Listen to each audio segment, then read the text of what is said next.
ایک ہندوستانی ارب پتی کے بیٹے نے کولمبیا کو اس مسئلے سے نجات دلانے میں مدد کرنے کی پیشکش کی ہے جس سے وہ برسوں سے جکڑا ہوا ہے۔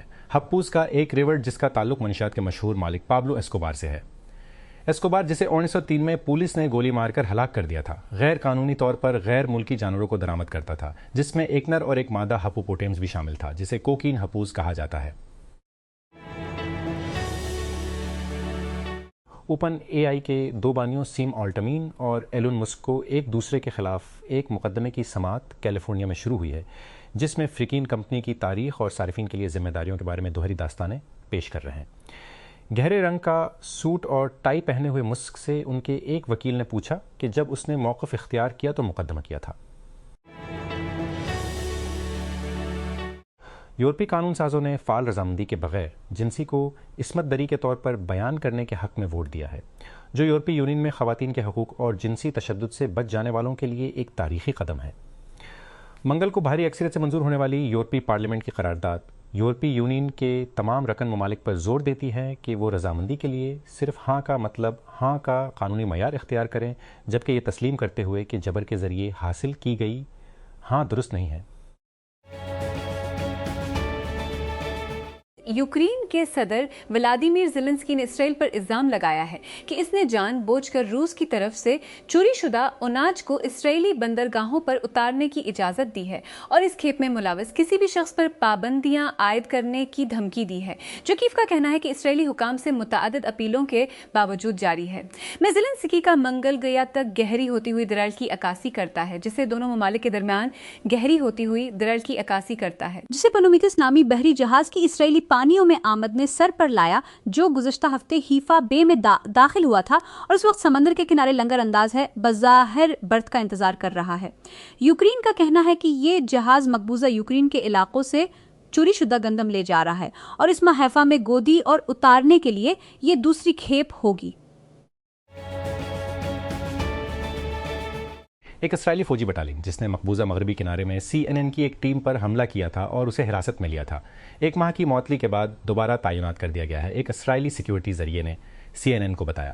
ذرائع نے بتایا کہ ریزرو یونٹ جو ذرائع نے بتایا کہ ریزرو یونٹ بٹالین کے تحت کام کرتا ہے نے ایک تعلیمی سیمینار اور اضافی تربیت سے گزرا۔ اسرائیل کے آرمی ریڈیو کے مطابق یہ یونٹ آنے والے دنوں میں مکمل آپریشن کی سرگرمیوں میں واپس آنے کی امید ہے۔ یونانی پولیس نے ایتھنز میں دوہری فائرنگ کے الزام میں ایک 19 سالہ شخص کو گرفتار کیا ہے جس میں 5 افراد زخمی ہوئے تھے۔ مشتبہ شخص کو منگل کے روز دارالحکومت کے مغرب میں 200 کلومیٹر میل سے زیادہ دور پاترا شہر سے حراست میں لیا گیا، جس کے بعد ایک بڑی تلاشی لی گئی۔ مشتبہ شخص نے مبینہ طور پر فائرنگ کا سلسلہ شروع کر دیا تھا جب اس نے ایتھنز کے وسط میں ضلع کیرومیکوس میں سوشل سیکورٹی ایجنسی کے اندر فائرنگ کی۔ جوہری عدم پھیلاؤ کا معاہدہ دنیا کا سب سے وسیع ہتھیاروں کے کنٹرول کا معاہدہ ہے۔ اس کے انہوں نام سے دستخط کنندگان ہیں اور یہ ایک سادہ اصول پر مبنی ہے، جو ممالک جوہری ہتھیاروں کے بغیر انہیں حاصل نہیں کریں گے اور جو کریں گے وہ انہیں ترک کر دیں گے۔ واشنگٹن ڈی سی ایران کے ساتھ امریکہ اور اسرائیل کی جنگ کا سست و دن کا راستے میں ایک کانٹے کی نمائندگی کرتا ہے۔ کیا وہ تنازع کی حمایت میں یا مخالفت میں یا خاموش رہیں گے؟ یہ ایک ایسا سوال ہے جس کا ماہرین کا کہنا ہے کہ قانون سازوں کو تکنیکی طور پر اس کا جواب نہیں دینا چاہیے۔ صدر ڈونلڈ ٹرمپ نے ایران کے خلاف امریکہ اسرائیل جنگ پر چانسلر کی تنقید پر جرمنی کے فریڈرک مرز کو تنقید کا نشانہ بناتے ہوئے اس بات پر زور دیا کہ تہران کو جوہری ہتھیار حاصل کرنے سے روکنے کے لیے تنازع ضروری تھا۔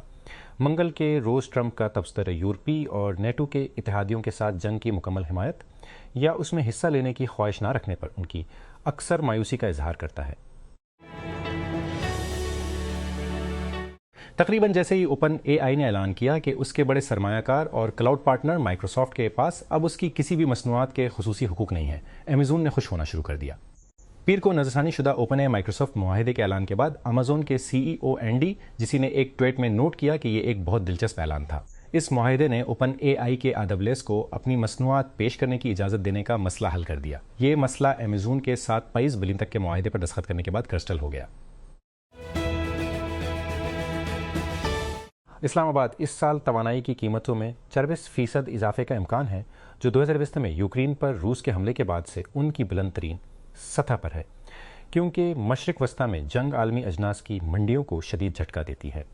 ورلڈ بینک گروپ نے اپنے تازہ ترین کموڈٹی مارکیٹس آؤٹ لک میں کہا مجموعی طور پر 2017 میں اجناس کی قیمتوں میں 70% اضافے کی پیش گوئی کی گئی ہے، جس کی وجہ توانائی اور کھاد کی ریکارڈ بلند قیمتیں ہیں۔ متعدد ذرائع نے بی بی سی کے امریکی partner C B S news کو بتایا کہ ایف بی آئی کے سابق ڈائریکٹر جیمز کومی پر دوسری بار فرد جرم عائد کی گئی ہے اور انہیں امریکی محکمہ انصاف کی جانب سے عائد کردہ الزامات کا سامنا کرنا پڑے گا۔ مخصوص الزامات معلوم نہیں ہیں، لیکن ذرائع نے بتایا کہ ان کا تعلق ایک تصویر سے ہے جو کامی نے مختصر طور پر گزشتہ سال انسٹاگرام پر شیئر کیا تھا، جس میں دکھایا گیا تھا کہ سمندری گولے تس چس تولس نمبر بناتے ہیں۔ نیپالی کو پیماؤ نے ماؤنٹ ایورسٹ پر برف کے ایک بڑے ٹکڑوں سے گزرنے والے راستے کو صاف کر دیا ہے، جس نے کو پیماؤ کو 20 کیمپ کے اوپر جانے سے 2 ہفتوں سے روک دیا ہے۔ نیپال کے سیاحت کے ڈائریکٹر جنرل رام کرشنا لمیشانے نے بی بی سی کو بتایا کہ آئس فال کے ڈاکٹروں نے اب کیمپ 2 تک رتگائی ہیں، جو تقریباً 100 سے 100 میٹر 2 قریباً 100 سے 100 فٹ بلندی پر واقع ہے۔ عرب امارات یو اے ای تقریباً 6 سال کی رکنیت کے بعد اگلے ماہ تیل پیدا کرنے والے بڑے ممالک کے اوپیک اور اوپیک گروپس چھوڑ رہا ہے۔ متحدہ عرب امارات نے کہا کہ اس کے فیصلے سے اس کی پیداواری صلاحیت کو بڑھانے کے لیے حالیہ سرمایہ کاری کے بعد طویل مدت میں توانائی کی بڑھتی ہوئی عالمی طلب کو پورا کرنے میں مدد ملے گی۔ متحدہ عرب امارات نے توانائی کی دنیا کے سب سے زیادہ بااثر گروپوں میں سے ایک کے بنیادی ستون کو ہٹاتے ہوئے اور وسیع اوپیکس فریم ورک سے دستبرداری کا اعلان کیا ہے۔ خلیجی ملک جس کی یومیہ تقریباً 4 ملین بیرل کی گنجائش ہے اور پیداوار بڑھانے کے لیے اہم گنجائش ہے، نے منگل کو اعلان کیا کہ وہ قومی مفادات پر توجہ مرکوز کرنے کے لیے تنظیم چھوڑ دے گا۔ مالی کے فوجی رہنما اسمی گوئٹا نے مشرقی افریقی ملک میں روسی سفیر سے ان کے دفتر کے مطابق ملاقات کی ہے۔ گوئٹا کے دفتر نے منگل کو ملاقات کی تصاویر شائع کی، جس میں ہفتے کے آخر میں باغیوں کے حملوں کے بعد ان کی پہلی عوامی نمائش تھی، جس میں ان کے ایک وزیر کی ہلاکت ہوئی تھی۔ متعدد خبروں کے مطابق گوگل نے امریکی محکمہ دفاع کو کلاسیفائیڈ نیٹ ورکس کے لیے اپنے اے آئی تک رسائی دی ہے، جو کہ بنیادی طور پر تمام قانونی استعمال کی اجازت دیتا ہے۔ یہ معاہدہ ٹرمپ انتظامیہ کے خلاف اینتھروپک کے عوامی موقف کی پیروی کرتا ہے، جب ماڈل بنانے والے نے دودھ کو وہی شرائط دینے سے انکار کر دیا۔ پینٹاگون اے آئی کا غیر محدود استعمال چاہتا تھا، جبکہ اینتھروپک گوڈل چاہتا تھا کہ اس کے اے آئی کو گھریلو بڑے پیمانے پر نگرانی اور خود مختار ہتھیاروں کے لیے استعمال ہونے سے روکا جائے۔ میچ گروپ ڈیٹنگ ایپ بہیمت جو میچ، ٹنڈر، اوکے کیوپڈ اور ہن کی مالک ہے کا کہنا ہے کہ اس نے لوگوں کو اکٹھا کرنے کے لیے ڈیزائن کی گئی ایک اور موبائل سروس میں 100 ملین کی سرمایہ کاری کی ہے۔ گرینڈ مد مقابل، جسے سنیفس کہا جاتا ہے، سنیفس کی ویب سائٹ مردوں کی ان کے زیر جامے میں مختلف تصاویر کھیلتی ہے۔ یہ آپ کو ایپ کے بارے میں جاننے کے لیے بہت کچھ بتاتا ہے، جو کہ ہم جنس پرست مردوں کے لیے خود ساختہ کروزنگ یا ہیک اپ مماثل سروس ہے۔ ایپ میں وہ شامل ہے جسے یہ قریبی کروزڈ اور مقبول مقامی کروزنگ مقامات کا حقیقی وقت مکمل طور پر انٹریکٹو نقشہ کہتے ہیں۔ ایمیزون نے منگل کو ایک نئی اے آئی سے چلنے والی خصوصیت کا آغاز کیا، جو صارفین کو مصنوعات کے بارے میں سوالات پوچھنے اور حقیقی وقت میں ہونے والے بات چیت کے آڈیو جوابات حاصل کرنے کی اجازت دیتا ہے۔ جوابات اس کے ذریعہ فراہم کیے جاتے ہیں، جسے کمپنی آئی سے چلنے والے شاپنگ ایکسپرٹس کہتی ہے، جو معلومات کو قدرتی بحث کے انداز کی شکل میں پیش کرتے ہیں، نئی چیٹ میں شامل ہوں۔ خصوصیت کا مقصد صارفین کو طویل تفصیل اہم مصنوعات کے ذریعے اسکرول کرنے کی ضرورت کے بغیر اہم مصنوعات کی تفصیلات فراہم کر کے وقت بچانا ہے۔ اے آئی مصنوعات کی خصوصیات، کسٹمر کے تاثرات اور دیگر متعلقہ معلومات کے بارے میں بصیرت کو اکٹھا کرتا ہے۔ مثال کے طور پر خریدار ایسے سوالات پوچھ سکتے ہیں کہ آیا کافی بنانے والا ابتدائی افراد کے لیے موزوں ہے، یا کسٹمر کے جائزوں کی بنیاد پر سویٹر کو خارش محسوس ہوتی ہے۔ اسپیس ایکس کے بورڈ نے بانی ایلون مسک کے لیے ایک معاوضے کے منصوبے کی منظوری دی ہے، جس میں کمپنی کے عزائم کے طور پر مستقبل اور آسمانی اہداف ہیں: مریخ کو نوآبادیات بنانا اور بیرونی خلا میں ڈیٹا سینٹرز چلانا۔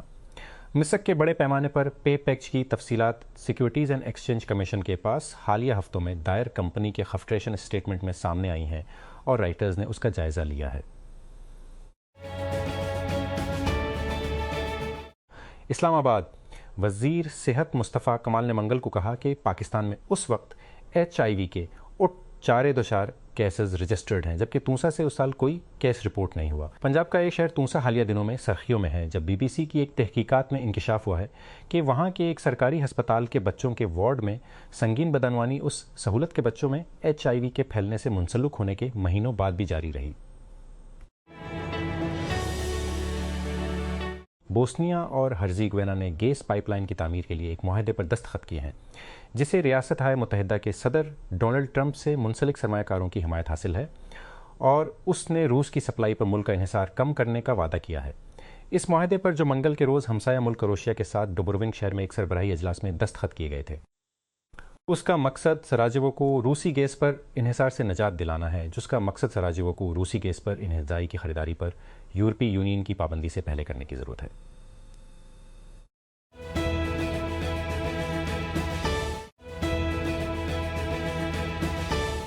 پچھلے سال واٹس ایپ اور ایپل نے اٹلی میں صحافیوں اور کارکنوں سمیت متعدد لوگوں کو مطلع کیا کہ انہیں سرکاری اسپائی ویئر سے نشانہ بنایا گیا ہے۔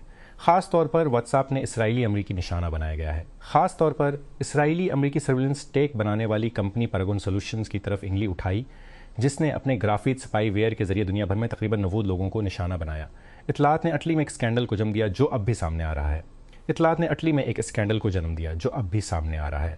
حملوں کی اٹلی حکام کے پاس مجرمانہ شکایات درج کرائیں اور استغاثہ نے پھر تحقیقات کا آغاز کیا۔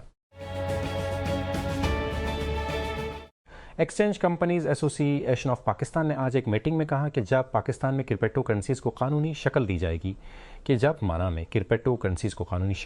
گی اور مناسب طریقے سے ریگولیٹ کیا جائے گا تو ترسیت زر کی اقامت تقریباً $80 بلین کی موجودہ شیخ ساجد حسین سعید زوہیب، چیئرمین پاکستان، ورچوئلسٹ شیخ ساجد حسین پیویرا، بلال بن ثاقب اور ایکسچینج کمپنیوں کے شعبے سے ریگولیٹری تعلق رکھنے والے دیگر اسٹیک ہولڈرز نے شرکت کی۔ ڈائریکٹوریٹ آف ایجوکیشن FD نے تعلیمی سیشن 2020-2020 کے لیے ایک آن لائن داخلہ پورٹل شروع کیا ہے، جس سے FD کے تحت اداروں کے خواہاں درخواست دہندگان کے لیے اسے عوامی طور پر قابل رسائی بنایا گیا ہے۔ عہدیداروں نے کہا کہ پورٹل کو داخلے کے عمل کو ہموار کرنے اور طلباء اور والدین کو ایک شفاف اور مرکزی پلیٹ فارم فراہم کرنے کے لیے متعارف کرایا گیا ہے۔ FD نے کہا کہ یہ نظام درخواست دہندگان کو سیٹوں کی اس وقتی دستیابی چیک کرنے اور مختلف کلاسوں اور اسکولوں کے لیے میرٹ لسٹ دیکھنے کی اجازت دیتا ہے۔ کیپٹل ڈیولپمنٹ اتھارٹی CDA نے سابق چیئرمین چودھری محمد علی رندھاوا کے دور میں ہٹائے گئے اتنا افسران کو بحال کر دیا ہے۔ یہ افسران جن کا پہلے ہیومن ریسورس ڈیولپمنٹ ہارڈی محکمہ میں تبادلہ کیا گیا تھا، اب انہیں ان کے اصل عہدوں پر تعینات کیا گیا ہے یا مختلف محکموں میں نئے کرداروں پر دوبارہ تفویض کیا گیا ہے۔ امریکی بحری ناکے بندی کے باعث آبنائے ہرمز بدستور بند ہے۔ ایران جانے والے تقریباً 30,000 کنٹینرز اخراجات میں اضافے اور واشنگٹن کے سگنلز میں تبدیلی کے باعث پاکستان میں پھنسے ہوئے ہیں۔ ایران سفارتکاری کو ماسکو سے اسلام آباد تک دھکیل رہا ہے۔ کیا امریکہ اسرائیل جنگ کے خاتمے کے لیے مذاکرات اب بھی آگے بڑھ سکتے ہیں؟ اس قسط میں آسٹریلیا بگ ٹک کو خبروں کے لیے تنخواہ دینے میں سنجیدہ ہو رہا ہے۔ ملک کی حکومت نے منگل کو مسودہ قانون کی نقاب کشائی کی، جس کے تحت میٹا، گوگل اور ٹک ٹک جیسی کمپنیوں کو صحافت کی ادائیگی کی ضرورت ہوگی جو وہ جمع کرتے ہیں یا دوبارہ شیئر کرتے ہیں یا اپنے مقامی محصولات پر محصول کا سامنا کرنا پڑتا ہے۔ وزیر مواصلات انیکا ویلز نے آج ایک پریس کانفرنس میں کہا، لوگ تیزی سے اپنی خبریں براہ راست فیس بک، ٹک ٹاک اور گوگل سے حاصل کر رہے ہیں۔ امریکی سپریم کورٹ نے پیر کو ایک تاریخی قانونی کیس میں دلائل سنے جو پورے امریکہ میں لوگوں کے لیے ڈیجیٹل پرائیویسی کے حقوق کی نئی وضاحت کر سکتا ہے۔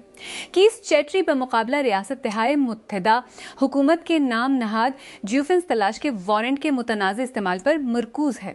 قانون نافذ کرنے والے ادارے اور وفاقی ایجنٹس ان وارنٹس کا استعمال ہوتے ہیں، جیسے کہ گوگل شکال کو معلومات فراہم کرنے کے لیے کہ اس کے اربوں صارفین کے لیے اس کے اربوں صارفین میں سے کون اپنے فون کے مقام کی بنیاد پر ایک مخصوص جگہ اور وقت پر تھے۔